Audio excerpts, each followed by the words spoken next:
Yeah. Isn't it logical? Yeah, it's beautiful too. Yeah, yeah, I love that. That's yeah, I'm definitely going to take that to heart. I really like the outlook. Well, thank you for meeting with me. I'm pretty excited about this. I guess like first I kind of wanted to talk a little bit about the Peninsula Multi-Faith Coalition kind of to start. So I was wondering if you kind of go through like how you're involved and like what led you to being involved in it. I'm a director at Peninsula Multi-Faith Coalition for last 6 years. And I'm from Hindu faith. And it's really exciting to be part of some 29 different faith organizations. And we do a variety of activities like MLK Day, service of people, or meeting different faith groups. We go to each other's synagogue, temple, mosque, and different faith houses. So it's a fun activity. Mm-hmm. Awesome. Yeah, I was looking at your website and I noticed you had a lot of like service days and like teen events. So it looks really cool. Yeah. I wish I knew about it. Also, is there, I was kind of wondering like, well, I guess you kind of said like kind of what faiths you work with. And are there any ways, I guess, that you notice faiths interacting with others through the Multi-Faith Coalition? And if there are any instances that like stand out to you, if that makes sense. In Multi-Faith Coalition, it's a 29 faith organizations, and naturally those who are open-minded, they get together.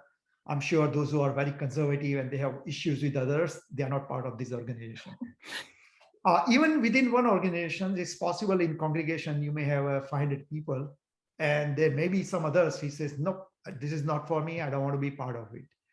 It's so those we get together are really open-minded and willing to spread the message of sharing and knowing each other. We get together. We do go to different congregations and mix with each others and try to know each other. Very cool. And then I guess now kind of like more like some like broad questions, I guess, is just kind of in general, like what your experience with religious diversity and pluralism in the Bay Area, or like how you've noticed it working in the Bay Area between different religious traditions, whether that's like with the Peninsula Multi-Faith Coalition or in your own life, just like how you see that in your life, I guess. Okay, that's an excellent question. Let me little elaborate on it. Yes, definitely. So when you talk about pluralism, it's all depend how you define it. Mm-hmm. If you say pluralism is tolerating somebody and like that, it's actually Bay Area is the most progressive in people. There are so many organizations, very open-minded people. We mix together. For example, at our Hindu temple, many Muslims with a hijabi, these people from synagogue, people from church, they come to our services, look at the way we do our various rituals and all that. And likewise, we go there places. Just last week, we had a lunch organized by one Muslim group, and I was there. Next week, we have a Diwali, that's a Hindu holiday, and a Hanukkah, Jewish holiday. We are going to do a joint Hindu Diwali, Hanukkah gathering. So two faith houses, we're going to get together and celebrate it. I go to Iftar, that is a Muslim celebration, and we Iftar dinner, we go quite often. So when it comes to knowing each other's, going together each other's and mixing, we really do great in the Bay Area. So that's well and good. So that's about pluralism in terms of tolerance. Now, if you think of it, tolerance is a negative word. For example, if I say that somebody tells me, no, I don't like your nose, but I will tolerate you, meaning I can put up with you. Mm-hmm. So that's actually pluralism I'm looking for. That's my personal, and I have written 2 books on it. I want the true respect for others. And one test I say is that when people from two faiths, they get together and get married. Let's say one is Muslim, other is Hindu, and they truly respect each other. And the real test of it is when they say, yes, we are willing to raise the children in two faiths. Why not? You have beautiful two religions, so raise the children in both the faiths. Take one day to mosque on Friday and Saturday to Hindu mandir, and maybe Sunday to Christian church. Give the children best of all and let them decide their own faith. Now, what happened that the people who are exclusivists, that's a counter word of pluralism, meaning they feel supremacist ideology that my religion is something superior, even though they may be tolerant. But supremacist ideology, mine is something special. They will immediately come and tell me that, no, Dilip, you cannot raise children in two faiths because children will get confused. Why they say these things? Because of their intolerant exclusivist ideology that it's only one religion is superior, the other has to be staying under the control. And that's what my book is. Nope. If you are talking about pluralism, if you are talking about really true respect for each other, there is no reason children will get confused. I give you the best example. President Barack Obama, his father was Muslim, mother was Christian, and I don't think he's a confused person. Otherwise, he would not be a president. Yeah. At age 23, when he was in college in Chicago, he decided on his own that, I know both, I want to be Christian. So that's the true, my example. Further, in Hindu and Jain is another faith in India, Jainism. I know many Hindu Jains marry together, and when you ask children, what is your faith? They will tell you that I'm Jain Hindu or Hindu Jain, and you say, so you do both 50-50. He says, we go to Jain Derasar more time than Hindu temple, just because we have more friends. But I mean, meaning 60-40, 70-30, whatever, still they are clearly raised in two faiths. And when they are adults, so that's my message to the world. And that's what if you are talking about true pluralism, show me that you can tolerate two faiths in one faith. If Muslim and Hindu marry, why one has to convert to other faith for marriage? Come on, you are raised, whatever you are, why not be who you are? You dated for 1 to 10 years. At that time, you did not have problem with that person. And then all of a sudden for marriage, you say, nope, you are this, you have to become this. Wait, you always like me this. Why you want me to be this way? He says, then we can go parallel. We can go parallel this way too. So true respect is accepting the other party the way they are. Other example, I can give you two, even within faith marriage. For example, Christianity, beautiful religion, beautiful Jesus, great message. One is Mormon, other is Catholic. Why they cannot marry to each other? Take one day to Mormon temple, another day to Catholic temple, and it's the same Jesus, same Bible. Maybe they change wording, but you will find out that the church will not tolerate a Mormon wedding, or Mormon will not let a non-Mormon enter in their sanctuary. I was told, no, you cannot enter there. You have to keep out. You are not a Mormon. That's, I mean, in year 2021, that's unacceptable. We are all God's children. And especially between two Christians, both are Jesus believer, both believes in Bible. Here, somebody believes, there is a different apostle here, there. So my message to the world is, yes, we have came a long way. We become really tolerant. But being a tolerant, meaning, there is a bad smell coming, I cannot tolerate it. I know I will tolerate it even though bad smell coming. That's not enough. We should be saying that, no, you are beautiful the way you are. I truly respect you. I'm marrying to you. And let's raise the children in two faiths. And why not? Double celebration. So that's my message. That's a beautiful message. we we learned a bit about the difference between like toleration and like respect and everything in my class, and they were trying my professor is the head of the religious studies department, and he was telling us that they were trying to find a word that would encapsulate that, and they came up with convivencia. Have you heard of that one before? What is that? So basically there's this period in Spain, I think it was in the 1500s, when there is Jews, Christians, and Muslims that were all living together. And it created this, like, the economy was like really well, and people like understood each other, and they went to each other's services, and it was like everyone was super well respected. And so they just like referred to that period as convivencia, which I think in Spanish, I think it means just like coexistence.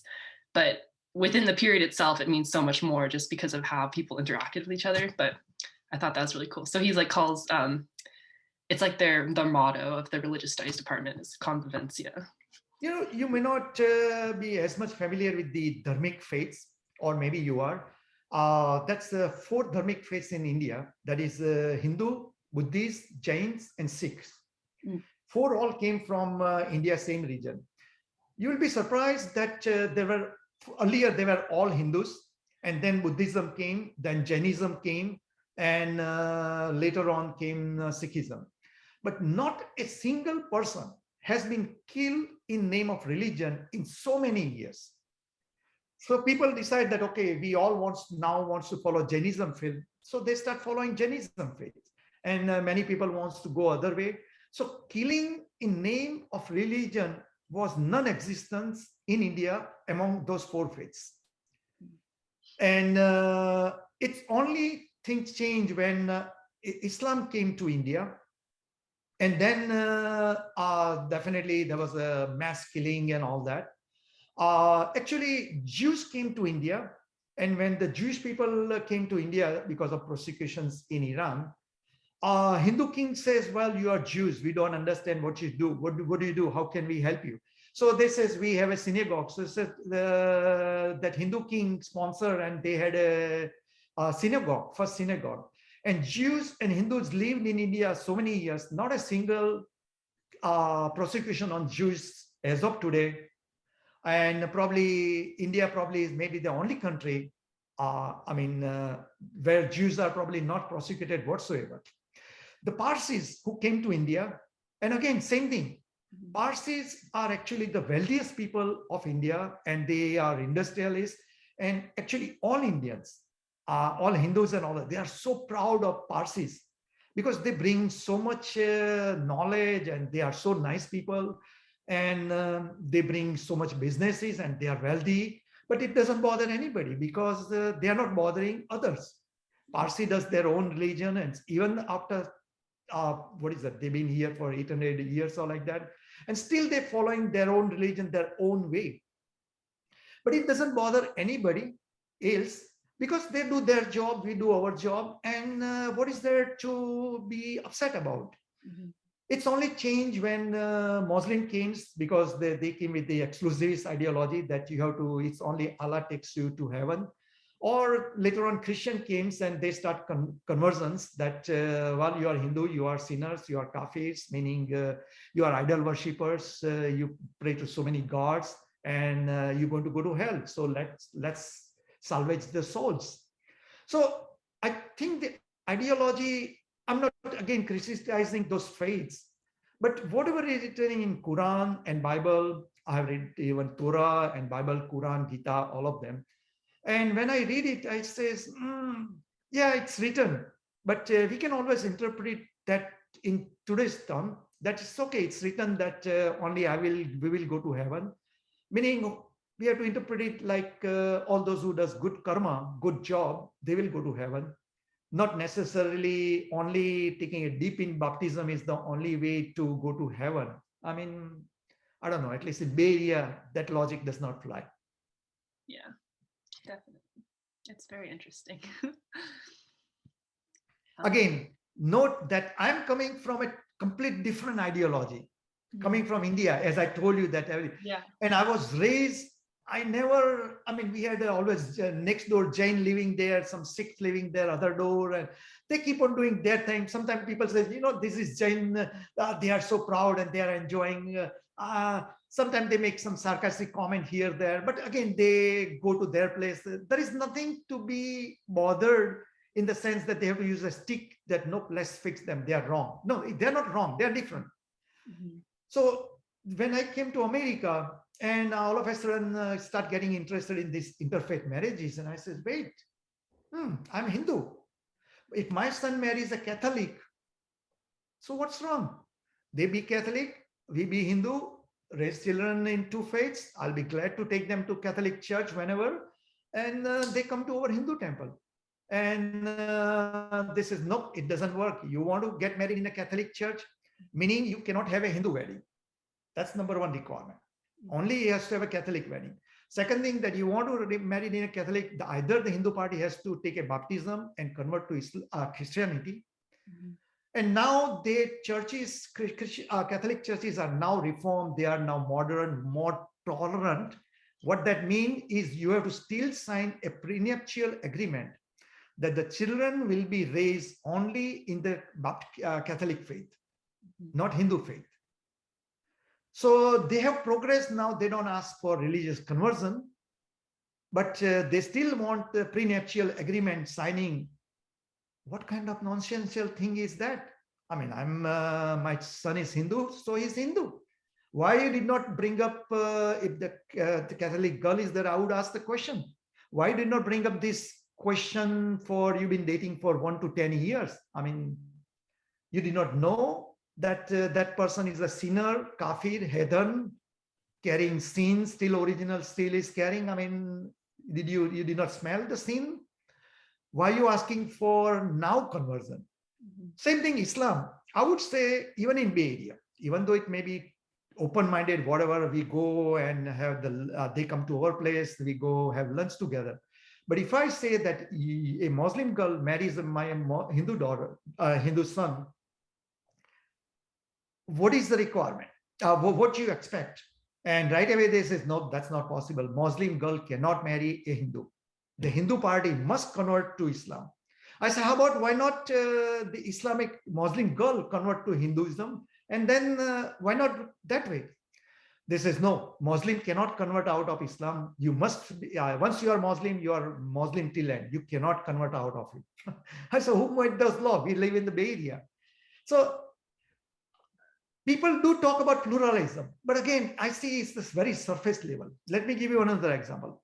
I talked to 10 rabbis and asked them the same question, that if my son marries a Jewish girl, what kind of this marriage you expect? And this one, all of them, all 10 of them, I'm surprised, including many in the Bay Area right here, they says that no, you cannot have a Hindu wedding. You have to have only Jewish wedding. And those are from Reformed synagogues I'm talking about. And you're talking about in the year 2021. And second thing they say is, how about grandchildren's Hindu faith? They says, no, we respect Hindu faith.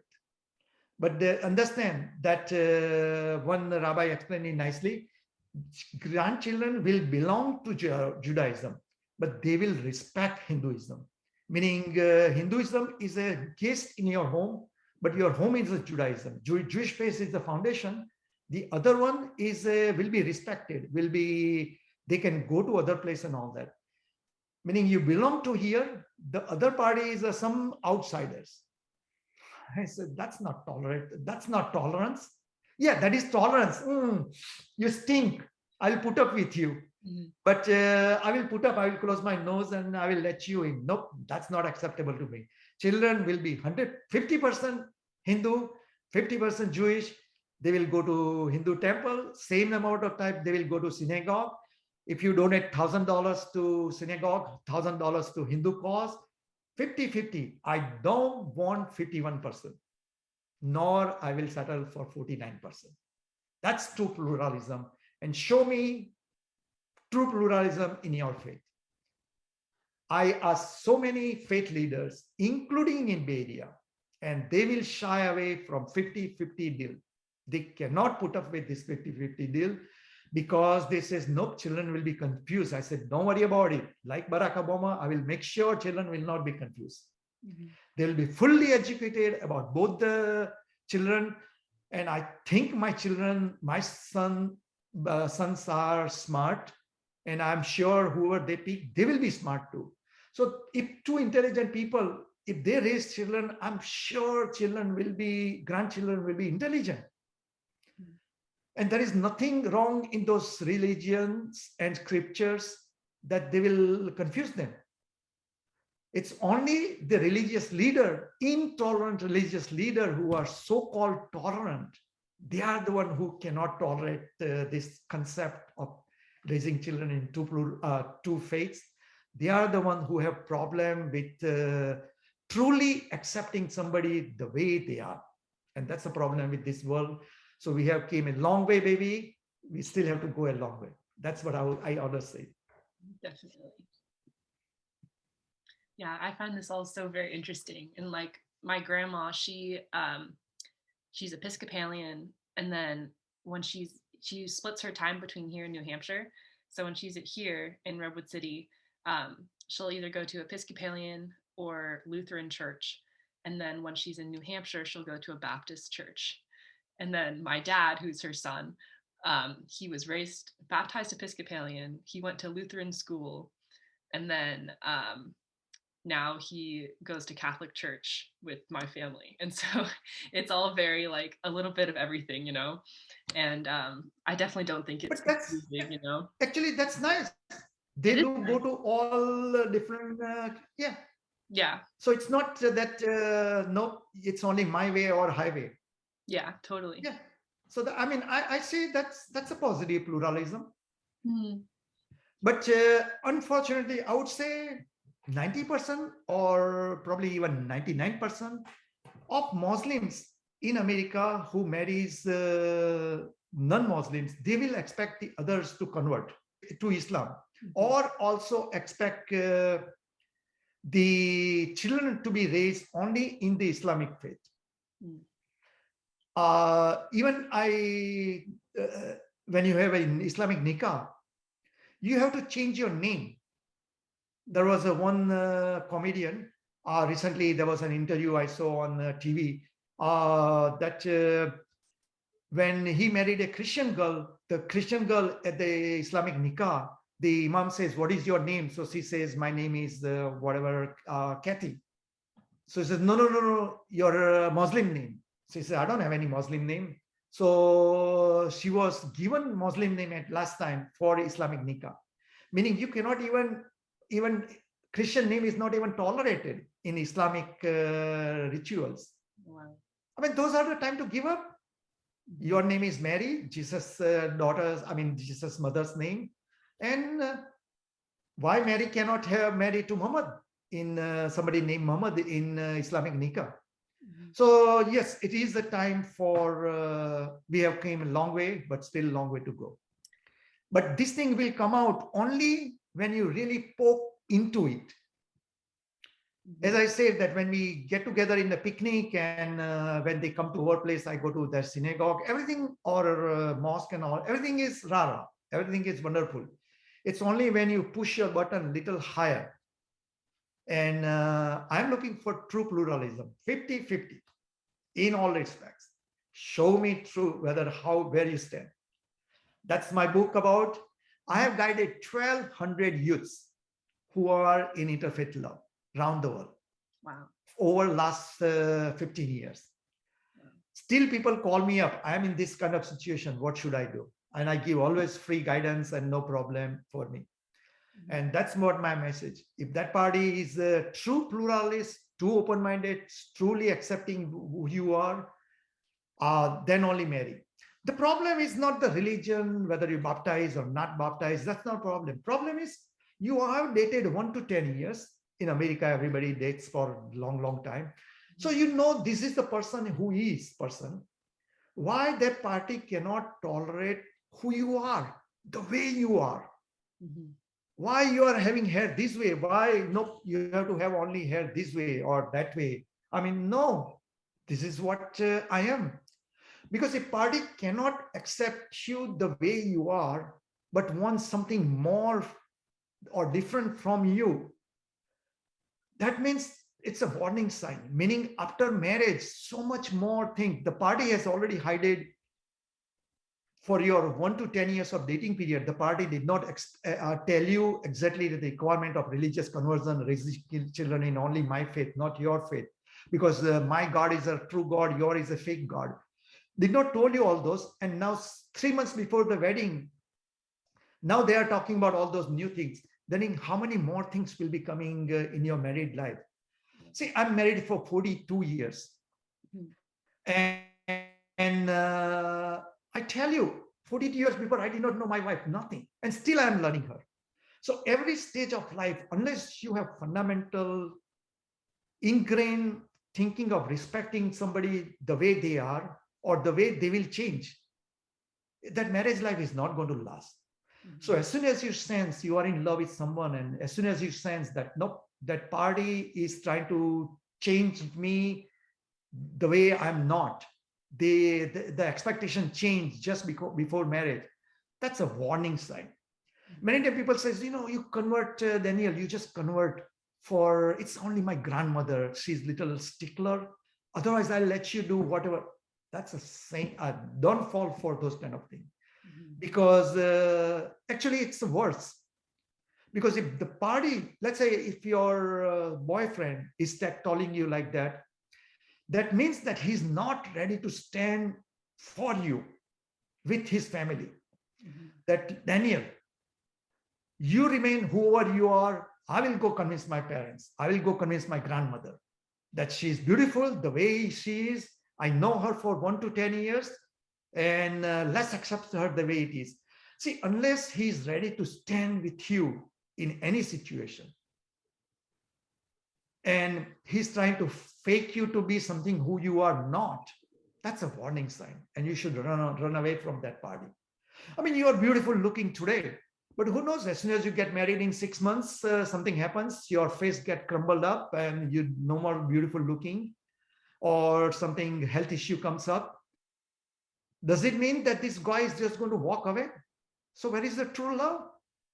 If somebody has a true love for you, that party should accept you the way you are. Beautifully, Lord Buddha said, what is true love? True love is if somebody loves a flower, what they will do, they will water the plant and make the plant grow. If somebody has a sort of a fake love, what they will do, they will pluck the flower, put it in their hair. How beautiful I look. But what will happen to that flower? Flower will disappear in one day for sure.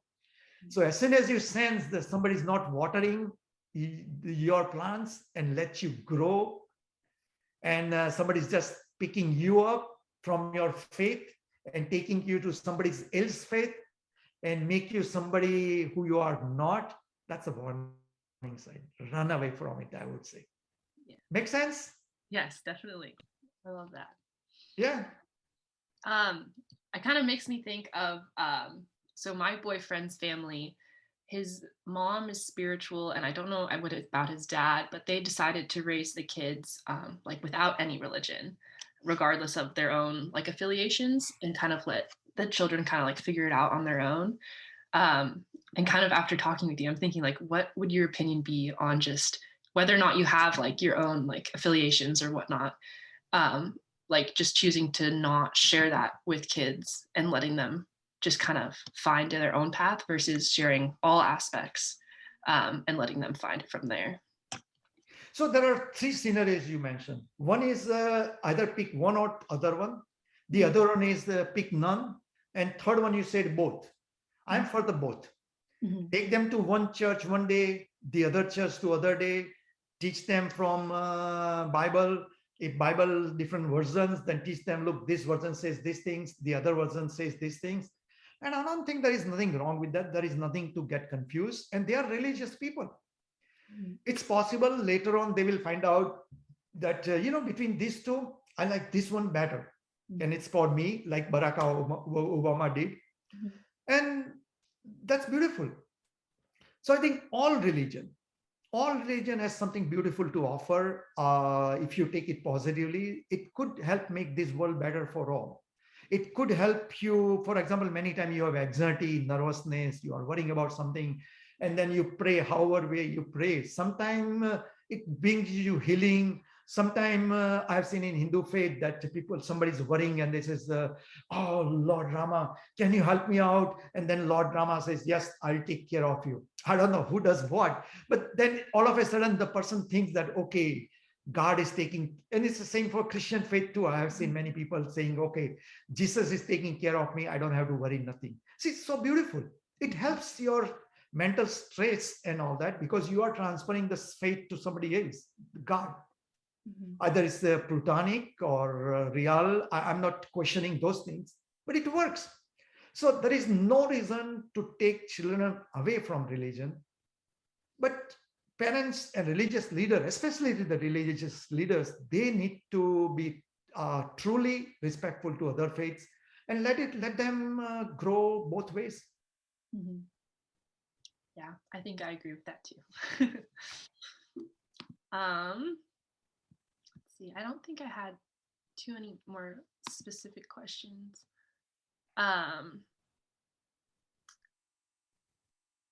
I guess I feel like you kind of went over this already, but one of my questions was if you had like any piece of advice to give people seeking pluralism, like what would that be? Which I feel like you kind of said, but raise children in two faiths. Yes.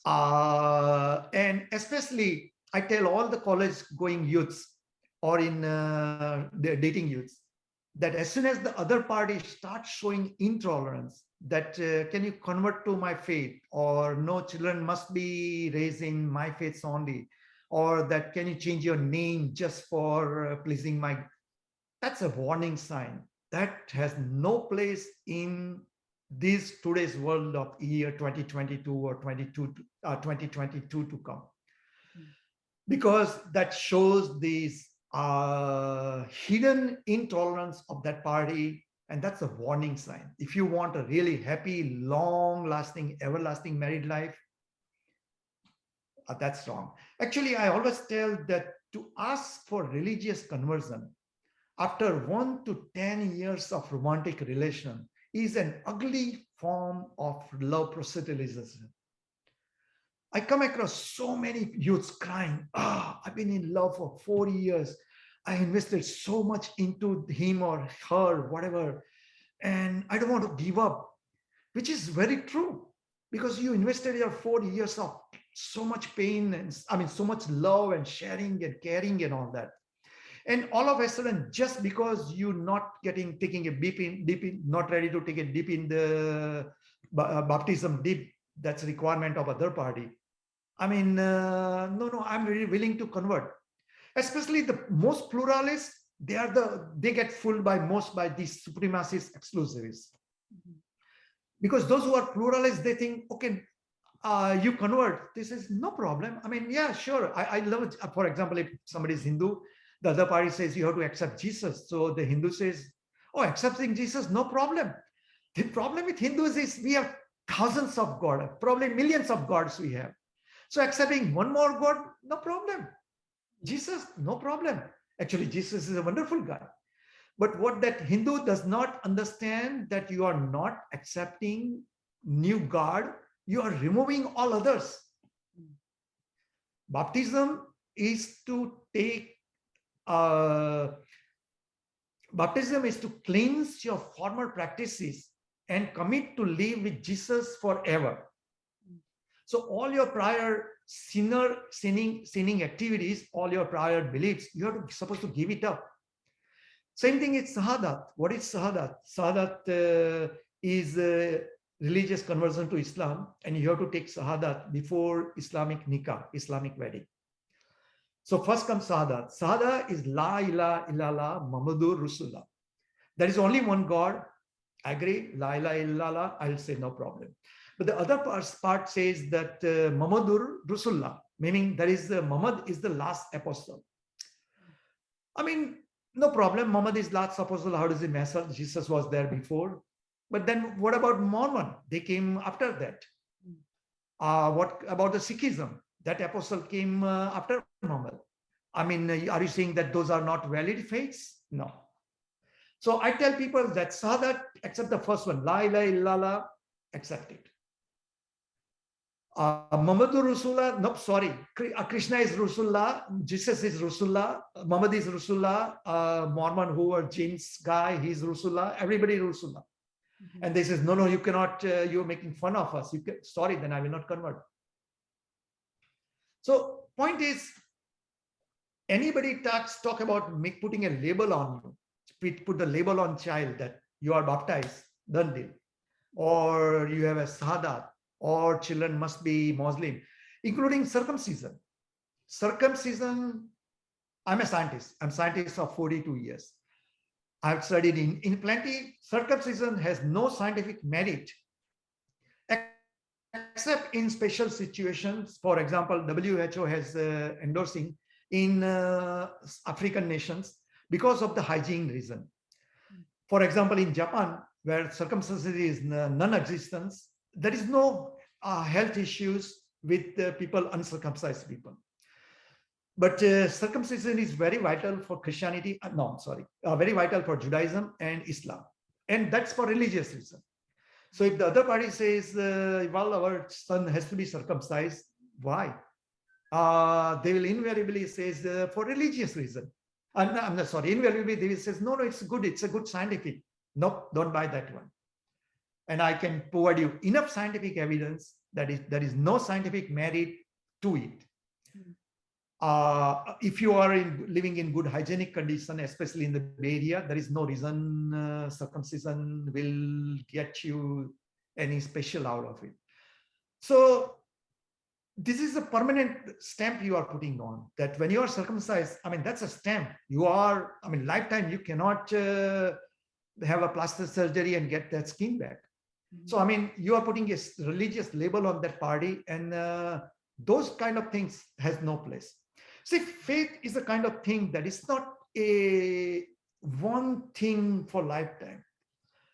You may be age 21 right now. Your faith may be probably at the lowest level most of the time. Your faith is highest when you are age 5 to 10, 12, because your parents has installed faith on you. When you go to college, your faith level goes the lowest. But surprisingly, when you are 35, 45, 55, the faith start coming back. And again, you may be Catholic. If your parents were Muslim, you may be wearing the hijab and Muslim. If you were, your parents were Hindu, you may be talking about, I'm a Hindu. Meaning faith is installed by you, by your parents. Then who is God?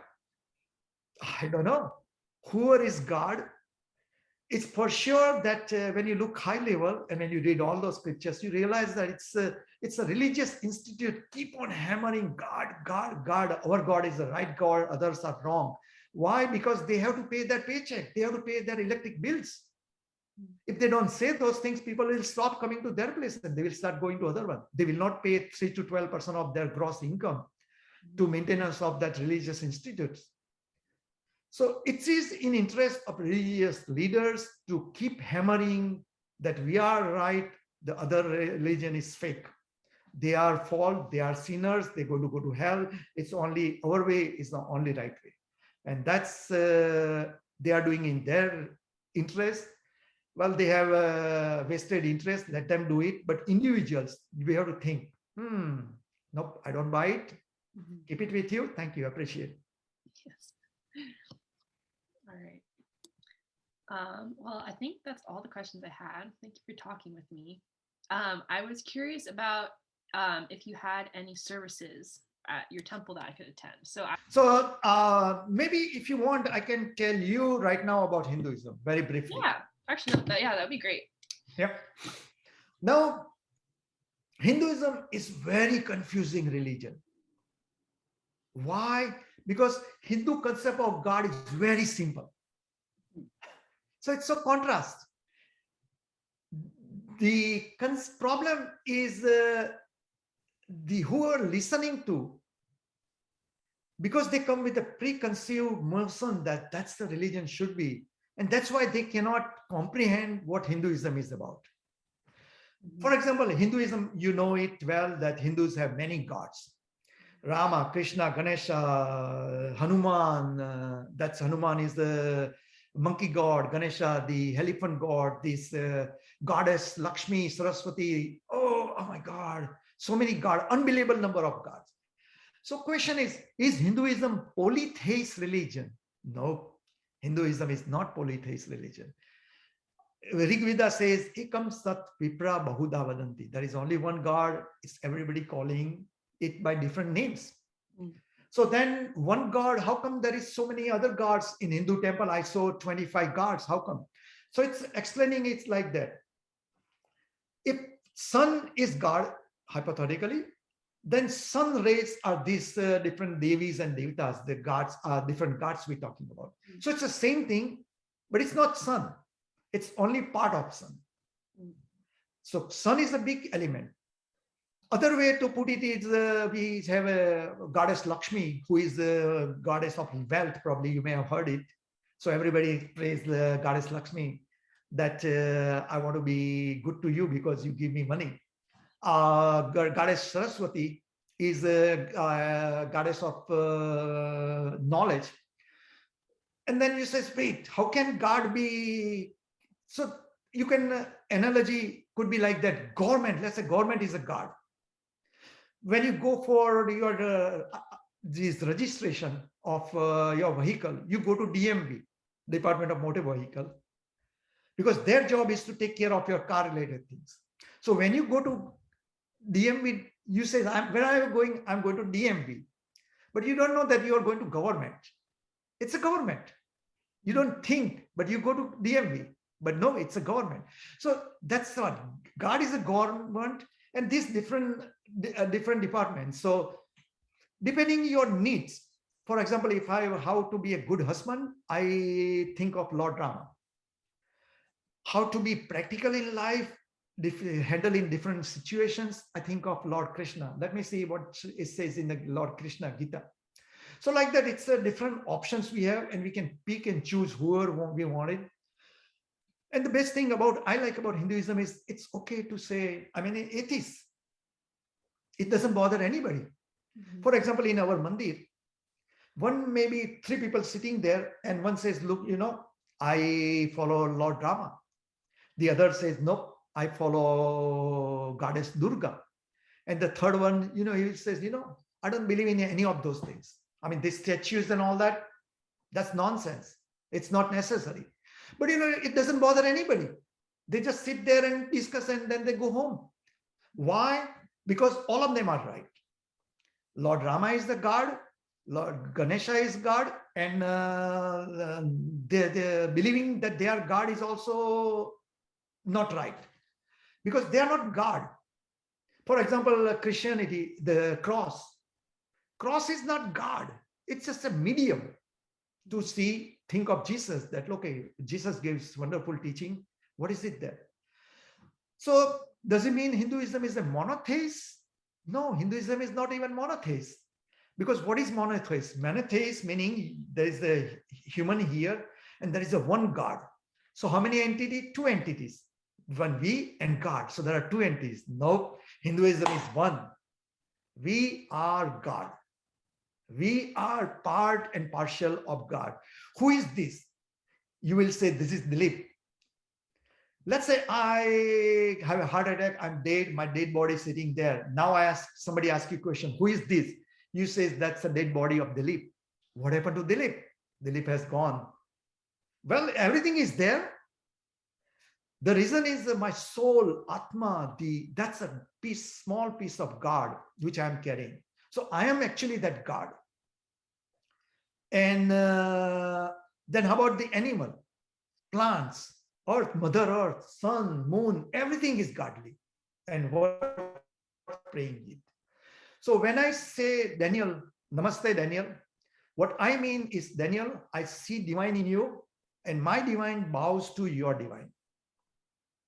And that's true pluralism. If Hindus are truly pluralists and really mean it, when I say Namaste, meaning one divine is bowing to other divine, and everything is divine. If you think of it I mean, today everybody believes in green, but that's the Hinduism teaching is that even plants are divine, animals are divine. You don't have to kill animal for your survival. Why? Because they have rights to live in that. Other thing is to kill an animal is a violence, and violence is absolutely, non-violence is a fundamental teaching of Hinduism. So all in all, Hinduism is very simple. Everything is godly, including a Muslim going to mosque, a Catholic taking a dip in baptism. There is nothing wrong. All of them are godly people the way they are. Taking dip in baptism bath, or praying to Kaaba in Saudi Arabia directions, nothing wrong. Everybody are godly people. They are following God, just different ways. And that's a true pluralistic teaching of Hinduism. And that's why I like about Hinduism, that I have rights to go to any other faith and follow it. I have been to Catholic church and have eaten Jesus bread and tasted, though there was no specific taste. And then I went to for the second time, and they realized that this guy is not Catholic anymore. He's Hindu. So somebody came and escorted me out that, no, you cannot have, you're not supposed to have this thing because it's only for Catholics. I have that when they offered me wine, I took that wine. I have no problem doing everything what any Catholic does, any Muslim does, except killing the goat to pleasing the God, because I believe that's violence. So, and also my kids many times say, I don't believe all those things, or many times they make sarcastic comments about Hinduism, that, oh, these things and that thing. It doesn't bother me. It doesn't boil my blood that, my God, they are not Hindu. I say, it's okay. I mean, you have right to express yourself. Who says Hinduism is perfect? We have our own issues. So, but at the same token, it's okay. Whatever you do, that's okay. It's not that somebody become Jain, as I give you example, somebody become Jain, such a big sect. So many become Buddhists, so many become Buddhists, Sikhs. Doesn't mean you have to go and start killing them or start bringing them back to Hinduism and all that. So that's what I like about Hinduism, is that I see it as a true pluralism, true tolerance, or true respect for other being, and that seeing everybody as a godly people. And again, if many people ask, what is the ultimate goal of life? I say, I don't care, because what is the ultimate goal is this particular second you are enjoying, and that's ultimate, should be enjoying, ultimate goal. This particular second, you should be feeling proud of yourself. You should be feeling that, wow, wonderful, nice weather, a beautiful sun came out in San Francisco. I'm talking to such a pretty lady, Danielle. So wonderful. Every second of life you should be enjoying, and that's a true heaven.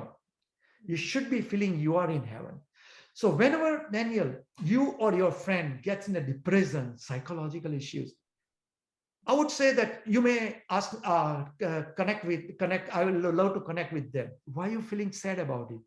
You live in a Bay Area, you have a car, maybe it's a beaten up car, but 95% of world people don't have even a car. How many, what is the 60, 70% don't have even a proper living space, versus you live in a beautiful place. There is absolutely no reason somebody in the Bay Area should be feeling depressed about, except why you are unhappy, because the formula for happiness is what you have minus what you want. So what you want out of life is zero, net zero. I don't want anything. Whatever, if I don't have food, I mean, somehow I'll manage it. Or I don't have a good clothes. This is not a designer clothes. It's okay. I will. So if your want part, or even your grade, let's say you submitted this report and you're expecting, I'm going to have the A grade. That's wrong. Don't have any expectations of life. My job was to do this, submit the report, I'm done. If I get C grade, so be it. Maybe you can go ask teacher that why I got C grade. I'm not unhappy, but that way I can improve it. That's about it. It should not bring you a 1 cent of unhappiness that I kill my butts running around and why I got B minus. No, be happy, whatever you got it. If you do follow these things, that will give you so much joy in life. And that's the nirvana, that's the real happiness, and that should be every day, it should be the nirvana. That's my, give you one example. I hope I'm not dragging too much, but I worked for 42 years in corporate life. Invariably at the year end, so I don't know whether you know, in review time, the boss will come out. So let's yearly review. Let's say, Dilip, what you did in the whole year. And then you submit something and they came back, they came with a paper and look, you did this thing, you did that thing. That's nice, but you did this thing negative. They have to say, after all, it's your boss. So they have to say you did something wrong for improvements on that. So I will pay most attention to why I got B minus grade, not because I got me, that doesn't bother me, but let me know what I can improve for next time. That's only useful for me. The rest, all those you tell me, oh, you did wonderful, that does not help me because I'm already wonderful, I'm wonderful. It's only what I'm not good enough, tell me so I can improve it. So then they give you some raise, they shows, oh, this many dollars you get, this one and all that. Invariably, I don't go with my reading glasses. I just think, oh, wonderful. Thank you very much. So I appreciate it. And then I walk away. I go home and put that paper there. Maybe a week later when my wife says, how much you raise, you get? Oh, I see. Let me see. Oh, I see. Oh, 2.5%. That's pretty low. I thought average was 3%. I said, how does it matter? I mean, I had an opportunity to work. I worked for a company named Genentech, very prestigious company, such an honor to go and work for Genentech, discover cancer research, do cancer research, discover new medicine for cancer. Is that not my promotion? Why that 2.5% is not acceptable versus I should be having 3%? That's only 0.5% increase. How that's going to change my life? Versus I'm happy with even working for Genentech. I used to hate the ideology when in the Monday morning, somebody comes in there, like, hey, how are you, John? It's only Monday morning. I say, cannot believe. It's only Monday morning, meaning he has a Tuesday, Wednesday, Thursday, and Friday to go to enjoy next weekend. You have an opportunity to do research at Genentech, such a nice company, try to please you so much. And what kind of attitude? And on Friday evening, my attitude was always Monday morning or Friday evening, nothing changed. It's the same opportunity. I go happy, I come back happy. Back to religion. Again, if you don't remember anything, then you'll remember these things. In Gita, Krishna says, your job is to do your karma. That's about it. Never ever expects the reward. What is the outcome of my karma? I work hard, Daniel, I'm happy. That's it. That's the end of it. That's it. If you follow this principle in your life, you'll be so happy. Not only happy, you'll be very successful. Because everybody will start loving you. Because now you're not complaining for anything. And plus, at the same token, you're mindful. Meaning, if a teacher give you a big grade, you are mindful. Yes, go with a smiling face, teacher, thank you. I'm glad, I'm sure you read it well. So point me out. So how can I improve it? What you have to gain in your life is to learn about your weakness and accept it honestly. That's where you will improve. If everybody keeps on saying how great you are, whatever positive things, that will elevate your ego. And ego is bad. That will only one day will make you collapse, and you will be again in depression. Not again in depression, you'll be in depression because I assume you cannot be in depression. So learn in your lesson in life, learn from Krishna. Your job is to just do your karma. That's about it. Be happy with your karma. Always ask question. Daniel, did you do your karma? Yes. But then why this thing happened? That's not my job. I did my karma. I'm happy. That's about it. Doesn't it make sense? Yeah. It doesn't matter. Doesn't matter. Who cares whether Krishna said or Jesus said or who, okay. But it's just so logical. Yeah. I followed my life wisdom, and I can say that my life has been so happy. I have 2 boys. One works in Stanford, other is in City, and they are already adult boys and all that. Many times they come out and they do some things, and It doesn't bother me. It's okay. You are adult. You have your ways of thinking. And I always tell them, sometimes I talk too much, tell me, I scale it back. I mean, so it's tell me how can we improve? And if you do these things, ultimately they realize we have a great, actually tomorrow we're going to go with both the boys and having a great time together. Mm-hmm. Point is, if you respect your boy, it's the same thing. I don't have any I'm not expecting that you will respect me. You will talk nicely to me. Oh, no. I'm asking for reward then. I raise them, make you physicians and this and that. So now it's my cut. You're supposed to respect me this way. You're supposed to take, no. I did my part. I have no expectations, any reward from you. You do enjoy your life your way. Thank you. That's a beautiful outlook. I really am going to have to take that one to heart. I like that a lot. No, I tell you. And the other thing, I go talk to many youths. I was in one Catholic school, 11th graders, and I asked one student, he was very attentive, and I asked him, what did you like it? He says, I like that one. Happiness is what you have minus what you want. He says, many times he gets in, and he was keep on thinking, and he says, many times whenever he get unhappy or in a low mood and all that, now he realized that because his expectations are so high, which was more than his what he had it, and that's the reason he was. So he says, that's very true. So I'm not going to now have any expectations out loud. Whatever comes, I'm just going to enjoy it. That's it. Mm-hmm. So it's so simple thinking. But it's very difficult for, I would say 95% of people lives in misery in this world. 95% of people lives in misery. That's why Lord Buddha says this: pain is mandatory. Suffering is optional. So beautiful. It is beautiful. Isn't it? Yes. Yeah, pain will come. Nobody will, don't gain any delusion that just by no reward, you're not going to have pain. You could have cancer. You could have a car accident. Pain will be mandatory. Now this thing already happened. Let's say you have a car accident. This thing happened. Now you have to always think, okay, this thing happened. This is where I am. Only option I have is to start feeling depressed and go down. Then I will lose my immunity. And then I cannot even fight or recover it. Or, okay, whatever it is, I'm not blaming anybody.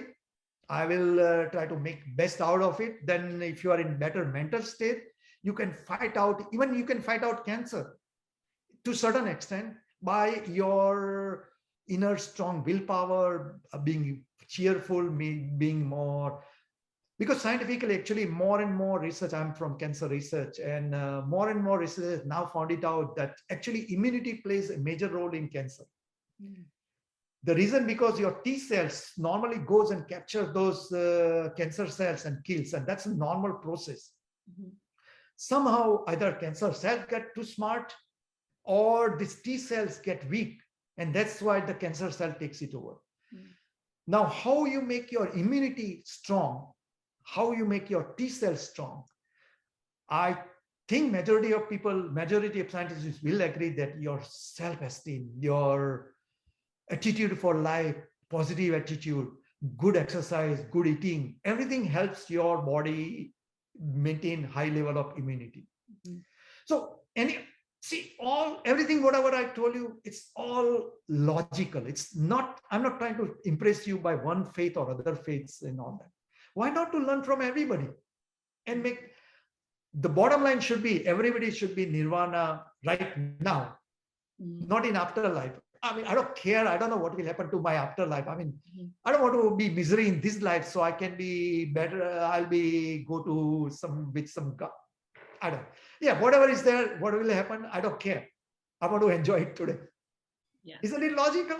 Yeah, it's beautiful too. Yeah, I love that. That's yeah, I'm definitely going to take that to heart. I really like the outlook. It's interesting too. How can I reach out to all your friends who, I know, I'm gonna hear them. Many of them are miseries. Have you seen in your dorm, you live in dorm, college dorm? Yeah, I have, yeah. Yeah, but point is that maybe many people who are these things. Let me have, I need 3 beers today because I want to kill my pain, whatever. I mean, have you seen a lot of people going through a lot of suffering and pain? And do you think they are really they are one of the worst people of 7 billion people God made it? No, God made 7 billion people in this world. Many, as I said, many don't have a roof, they don't have food, many don't have so much thing. So materially, they are not blessed.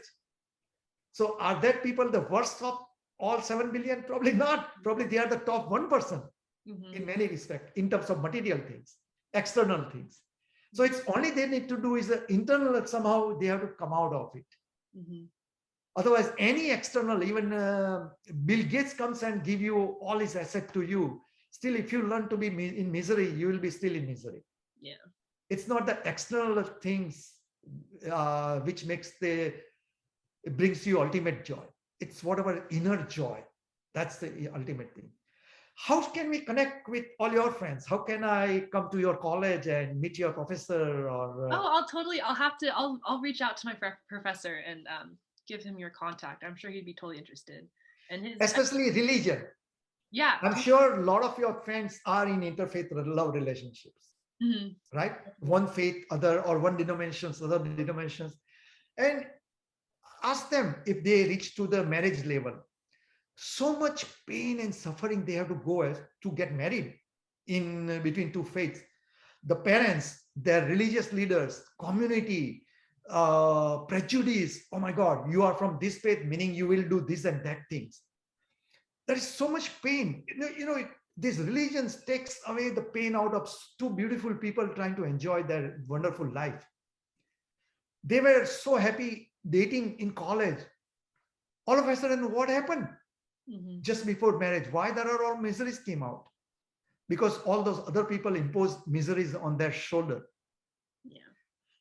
Again, it goes to then why there are so many divorces. I mean, what is it? 50%, 70%, 80% of Americans get divorced in their lifetime. So why so many divorce comes?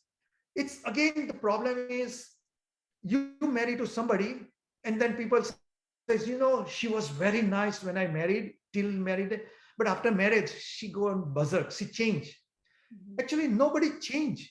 Person remains exactly same what before or after marriage, except you fail to recognize the person who the true person is. Because at dating time, everybody try to put up the best show. You put on the best clothes and all that. If I go out right now, my wife right now, she's cooking something. I don't think she's thinking that, oh my God, I'm coming. Let me see how do I look? I mean, we are married for 4 to 2 years. That's not what we do. So more important thing, again, come back to my interfaith things. I'm saying that more important thing is that person truly loves you and accepting you the way you are. Meaning, even the person is so open-minded that even if you change tomorrow, for example, I gave you an example that you have some acid on your face and your face get deformed. Is that person still going to love you? Because rest, everything is same, your mind and body and everything is same. So that is the most, if you find out a person who truly loves you the way you are, it's a good chance that you will have a very successful married life forever. Yeah. So again, if you think of it, everything boils down to the same thing. It's all common logics. Yeah. I'm not talking about any brain scientists matter. It's all so logical. Even you knew, I'm sure you knew it, all those things, right? It's all logical. It's not that I told you something which, wow, world is flat. No. World is round. Everybody knows it's the same thing. Yeah, definitely. But you put it in very well words that make sense. So I've been telling since 2006, I've been guiding all interfaith kids. Anybody come out on my website, trick, what should I do? You get the answer. 1,200 youths from all over the world. Wow. Yeah. Unfortunately, all of them have the same problem. The religious leaders are making mess. They are making mess, giving so much pain and suffering to beautiful people like you, Daniel. I mean, you think that you have you made it because you met some wonderful boy and all that. Oh my God, they will rock your boat just because your subject matter. They are not pluralist. Mm-hmm. They talk about pluralism, but they don't have true pluralism in their hearts. Well, thank you for inspiring us to have pluralism in our hearts. I love the way you explain things. It makes sense. And like you said, it's very logical. And I'll definitely be sharing with my friends. Well, thank you for talking with me. And I'll definitely have to send you my video when I'm done. Please. And I'm super excited to make it. I don't know how exactly it's going to turn out, but we'll see. Yeah. And thank you for talking with me. And I hope you have a good Thanksgiving too. No. I'm super excited. I will. And I wish you best for your life. Thank you. I told you some of those things that always focus on your karma and not outcome. Mm-hmm. And happiness, example I give you, remove any expectations out of this life. Make it 0, 0, 0. My expectations of life is I will enjoy the way it is. Yeah. And if you do this thing, believe me, you will be so happy in your life. Yeah, it's really interesting. So at Cal Poly, there's a lot of the kids are from either like the Bay Area or LA or like somewhere in between. And like those are kind of like the hot spots. And we've like kind of noticed, my friends and I, because we're mostly from the Bay Area, is that the Bay Area kids end up having like a lot more stress because just like the environment of the Bay Area is so like high standards, like you have to get good grades and you have to like be the poster child for like extracurriculars and all this crazy stuff. And so then it's hard, like one of my closest friends, like she has such difficulty shaking that off and realizing that like, no, it doesn't matter. Like, I just need to do my best, So I definitely understand what you're saying. And like, it's very prevalent in school for sure. Ask her, call me up. I will talk to her. Yes. In that example, again, remember, I'm not saying to expect less out of life. Mm-hmm. My son has one of the son has MD and PhD degree.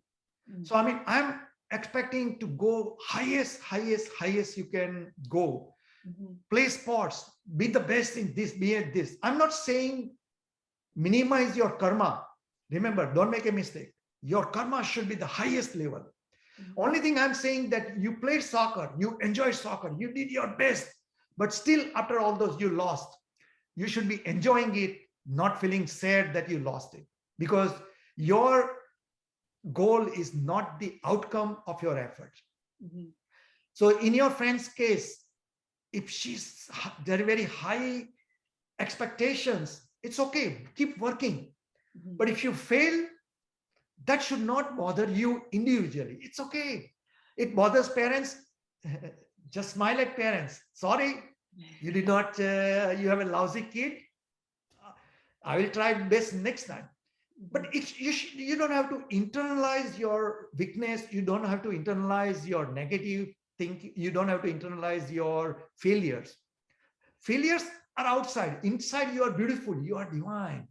Just let inside come out. Don't let those outside come out. So that's where the people are missing out. You should achieve everything.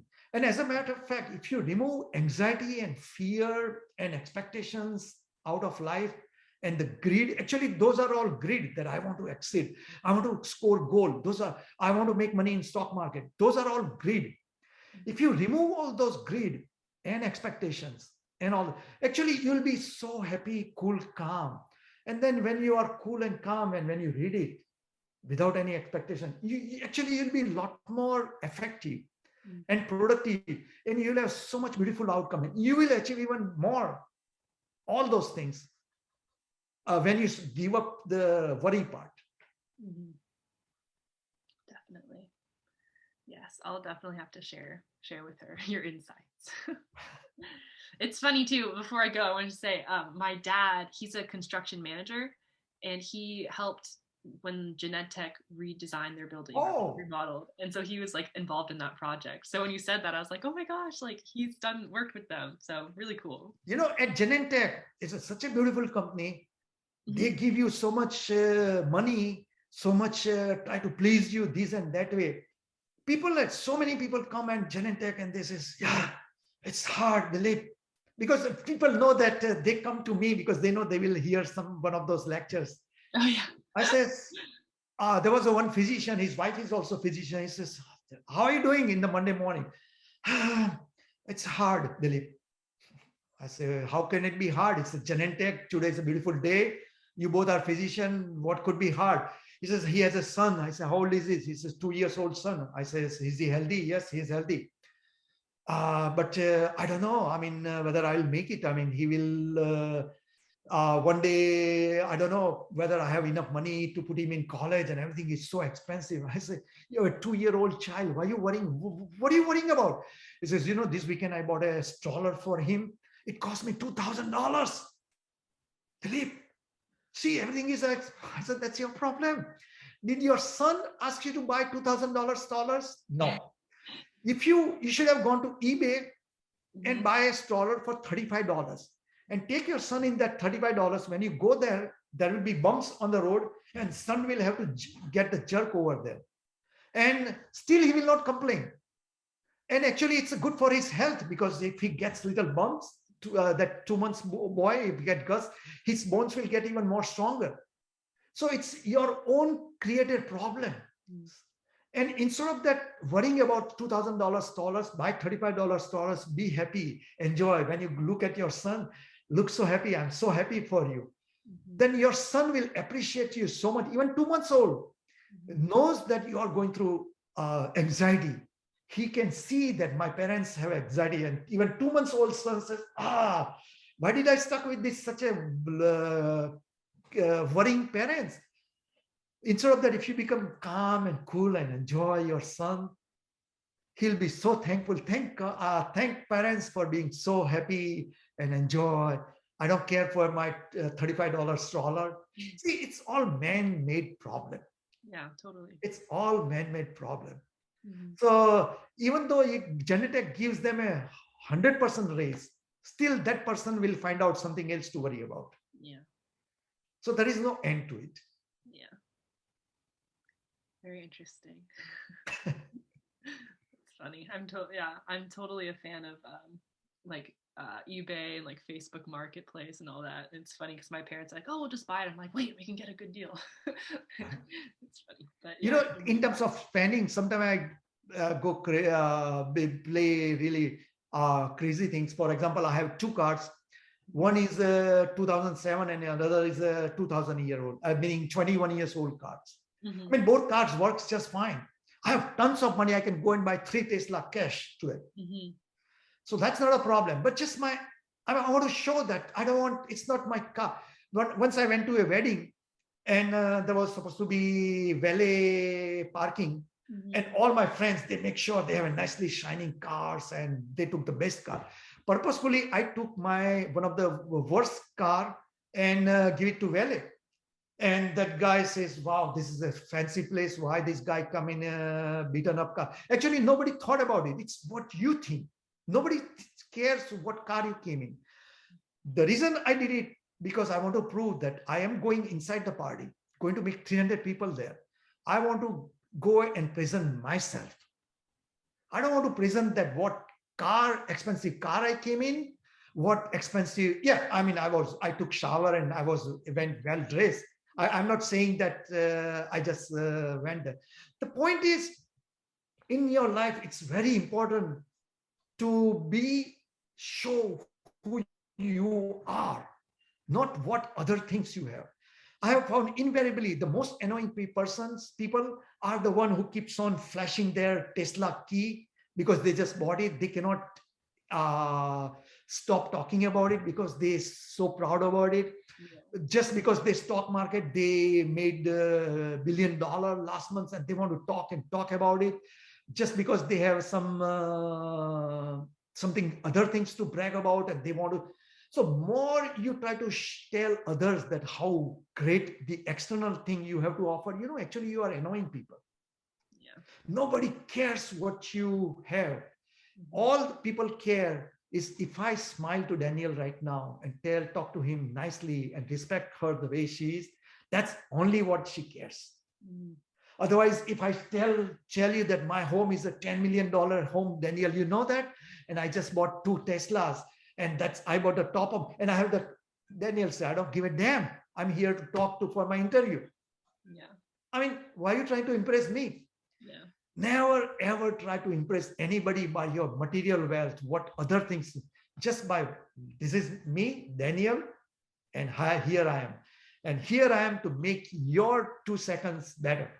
The whatever 5 minutes I'm talking to you, I want to make sure that I'm joyful, you be joyful with me. So it's like a radiation. I mean, it's like you create the environment around you. And if you create the positive environment around you, all of a sudden, the people with a negative mind, they also become positive. They like to associate with you, and they also get positive. And then slowly and slowly, I mean, everybody around you becomes so, and everybody enjoys. It's a whole, you're lifting yourself, not only yourself, you're lifting others with you. And they will like to come and talk to you because they know that I go to Daniel and I can talk about, I just have a son, I have a grandson, or son just born, and because Daniel will be listening to me, oh, is that right? Rather than Daniel bragging about that, instead of bragging, you are here to listen to that person. Oh, is that right? Wow, wonderful. So they know there is something to gain out of Daniel, the good words, the smile, the empathy, and all that. Versus if you be the other way down, trying to brag about this, forget it. I don't have time to listen to her.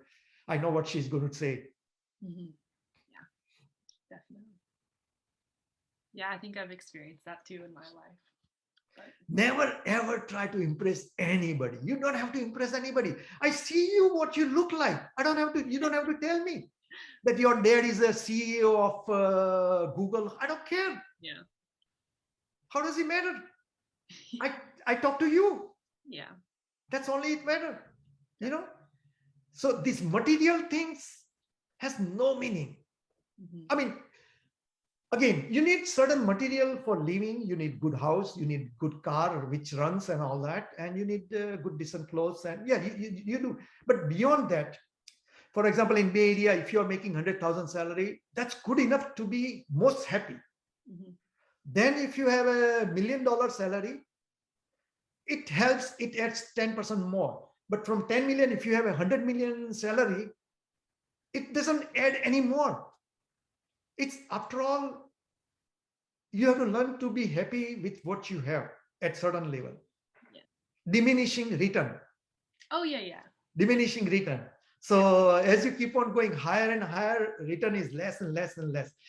Why I learn, I may have this ideology and all that. Again, it goes back to my childhood. In my childhood, I had absolutely nothing. I had to walk 4 or 5 miles to school, 116-degree hot sun, my flip-flop, invariably in working, and I'll have to stop and fix it. And meantime, with one feet, because the other feet I put it on the ground, it will be so hot.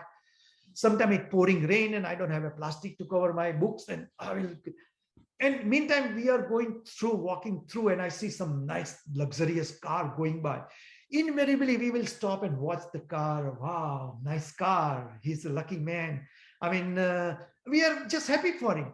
I never thought that, let me take a stone and throw at that guy. Damn it. He has it and I don't have it. It never occurred to me. I mean, he has a car. Let's be happy with it. My flip-flop is not working. Yeah, let me see how can I fix it and go. Point is, I just learned it in my life to somehow that this material, we used to play cricket. Cricket ball is a tennis ball we used to use. And we keep on playing with tennis ball so much that tennis ball ultimately become bald. I don't know whether you have seen anybody ball, the tennis ball, yellow looking, ultimately becomes the completely yellow thing, rips off, and only the black plastic inside rubber stays. So that's invariably happens. We keep on playing with the ball and then finally somebody hit it and the ball gets ripped apart. And then it's ripped out, everybody just laugh, ha ha ha ha, and go something else to play with it. Point is, our expectation out of life was zero, net zero. And that's why everything, my childhood was so much fun, believe me. I am so proud of my childhood. I can go back to my childhood anytime because I have so much sweet memories. How can it be? My flip-flop not working? So what? I did not thought about it. I keep on walking. See, the material thing does not bring happiness. It's all up in your mind. Yeah, definitely. I agree. Very wise words. No, it's I learned it my hard way, you may say. One time my this class was going for a picnic, and everybody says, Dilip, are you going to come to, because everybody likes me, and he says, yeah, I will come out. 2 days before, I says, no, I cannot go. My parents says, no, you cannot. This is no, you cannot go to picnic. And this is, oh, sorry. Actually, I never told my parents because it was costing 7 rupees, meaning 20 cents or 10 cents, 15 cents. For the picnic, it was costing that much. But I know that my parents don't have anything. Why to bother parents? They will, if I ask, they will somehow find money. So I did not ask them. I just told friends that I cannot come. When they came back, they said, oh my God, it was so much fun. We enjoyed it. I said, I'm happy you enjoyed it. And I don't regret that I could not join. I never cursed my parents that, damn it, why you are poor, why you are not rich. Then I could have gone to this thing. I never cursed my parents, but why to curse my parents? Poor guys, they are doing whatever they can do in that given situation. It's the life which teaches you how to live life. It's reading books doesn't give you all the knowledge versus when you go and live through, when you cannot spend even when for 15 cents, you don't ask your parents.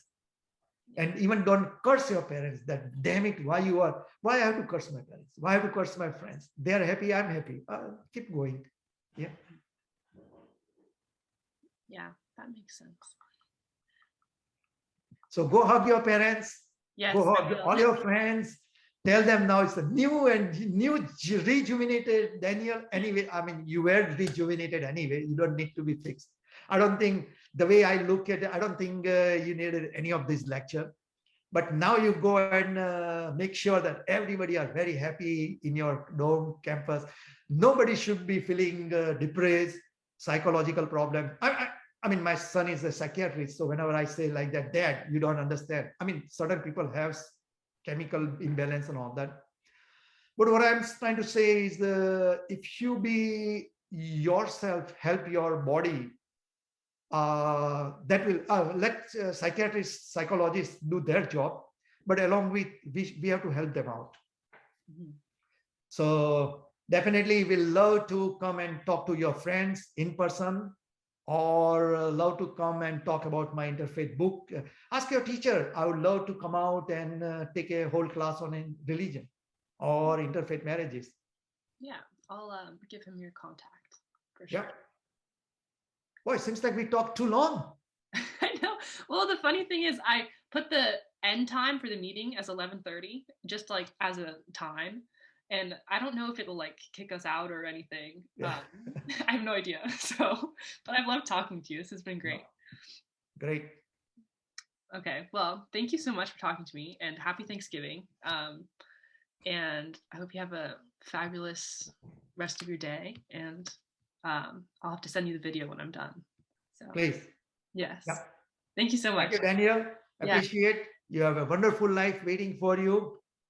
You are a wonderful person. I really, really enjoyed talking to you. Yes, me too. Thank you. All right.